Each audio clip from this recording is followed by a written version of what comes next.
Hello there, bienvenidos a Psicofreedom. Un canal sobre epigenética, psicología y sus aplicaciones. Somos Santiago y Jennifer.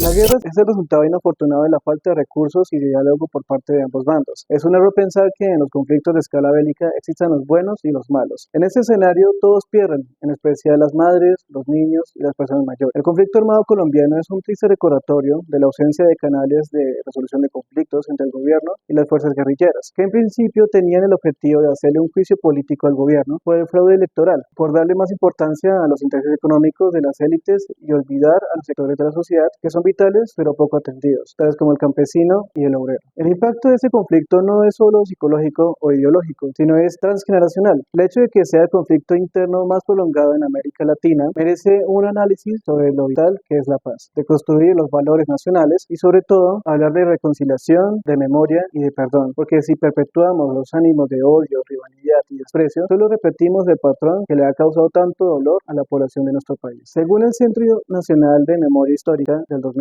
el conflicto en Colombia tiene sus raíces a mediados del siglo XX. Estas son consecuencias de la desigualdad social, el abandono gubernamental, de las problemáticas de la población, oposición de reformas sociales que solo han profundizado en la miseria y pobreza, la lucha por la tierra, el narcotráfico y la debilidad institucional. Esos factores han derivado en la formación tanto de grupos armados al margen de la ley, con ideología de izquierda como de derecha, aunque acá nos gustaría hacer un paréntesis. En un conflicto la ideología tiene su importancia, pero encasillar a los bandos por sus posturas políticas solo promulga la separación y el conflicto. Entre sus bandos, ambos han cometido crímenes de guerra, pero también el Ejército Nacional de Colombia, quienes son el respaldo de los Estados Unidos, perpetrando diferentes acciones militares, los cuales causaron más bajas en los grupos guerrilleros que la población civil. Acá aparece un capítulo triste como sangriento de la historia colombiana, los falsos positivos. De esto hablaremos más adelante. Las consecuencias del conflicto han dejado aproximadamente 9 millones de víctimas, entre desplazados, asesinados, desaparecidos y sobrevivientes de violencia sexual y tortura. Las consecuencias psicológicas en la población son muy diversas, tanto por los casos de estrés postraumático, depresión, ansiedad, duelo prolongado y suicidio. Diversos estudios con el paso del tiempo han sacado a la luz las consecuencias en la población de más de 80 años de guerra. Detrás de los desplazados forzados por parte de los grupos guerrilleros y del Ejército Nacional han causado que las personas víctimas de estos sucesos sientan desarraigo y la pérdida del hogar, generando traumas y dificultades en su adaptación a nuevos contextos. En la población infantil y adolescente han sido expuestas a reclutamiento forzado, violencia intrafamiliar y alteraciones en el desarrollo emocional como también psicológico. Los casos de depresión infantil y trastornos emocionales van en ascenso, de acuerdo con diversos estudios en niños que han sido víctimas de la guerra y de la desigualdad. Estas condiciones no solo le afectan a un sano desarrollo humano, sino al acceso de oportunidades vitales para la vida como la educación, alimentación saludable y servicios de salud dignos. Tenemos algunos datos estadísticos. Según cifras del Instituto Colombiano de Bienestar Familiar, ICBF, entre el 99 y el 2022, más de 7.000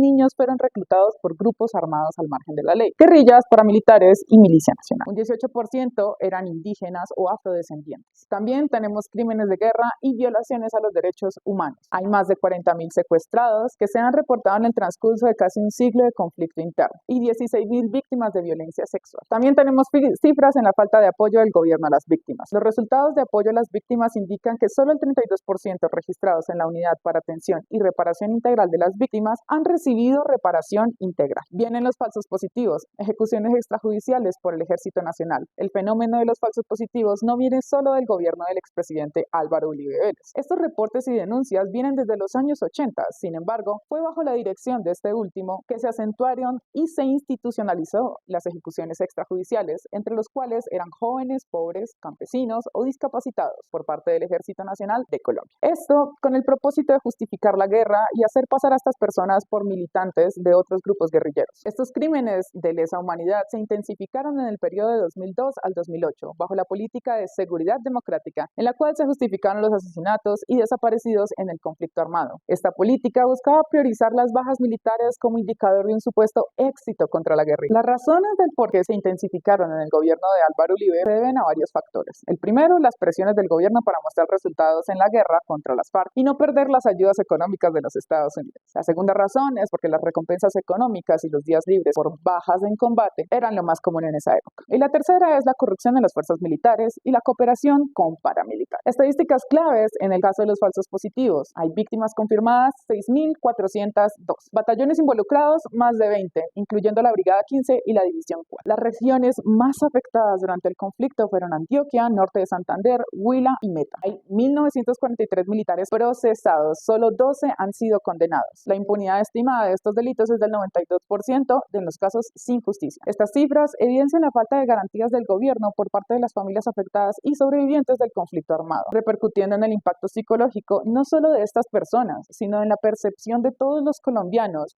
a su propio gobierno. Esto nos lleva a cuestionar los supuestos beneficios de la guerra y la necesidad del diálogo y de priorizar la paz en lugar de políticas que beneficien las acciones de la milicia en contra de la población civil. Se pone de manifiesto la necesidad de una reivindicación con las víctimas y la confianza en las instituciones del país, los cuales sugieren una reconstrucción de su misión y propósito para resarcir el daño histórico, retomando la memoria histórica y convirtiéndolas en enseñanzas para una sociedad basada en la armonía, el respeto y la igualdad para todos. En Psicofreedom ponemos las cifras y los hechos históricos no solo para recordar el triste pasado, sino para poner sobre la mesa los aspectos que nos han llevado a donde estamos y lo que es necesario solucionar, curar y trabajar cada día para tener un país y una sociedad que merecemos y que merecen nuestros hijos. También nos gustaría llamar a la reflexión, ya que todo este conflicto nos afecta directa e indirectamente y nuestra idiosincrasia y cultura popular nos ha llevado a la apatía frente a este tipo de problemáticas, la normalización de la violencia, de la corrupción y nuestra indiferencia y falta de acción frente a él. Del mismo modo, hemos polarizado nuestras ideologías y conductas tendientes a la violencia, restando la importancia de nuestro papel como individuos y sociedad frente al conflicto armado y todas las problemáticas sociales y de salud pública que se han derivado de él. Así que nos gustaría leer en los comentarios sus opiniones y respuestas a las siguientes preguntas. ¿Conoces la historia y el contexto del conflicto armado en Colombia? ¿Cómo crees que podemos contribuir individual y colectivamente para reconstruir el tejido social en nuestro país? Si no estás viendo fuera de Colombia, cuéntanos, ¿en tu país existen o han existido conflictos similares al nuestro? Para finalizar, queremos recomendarles esta entrevista que también te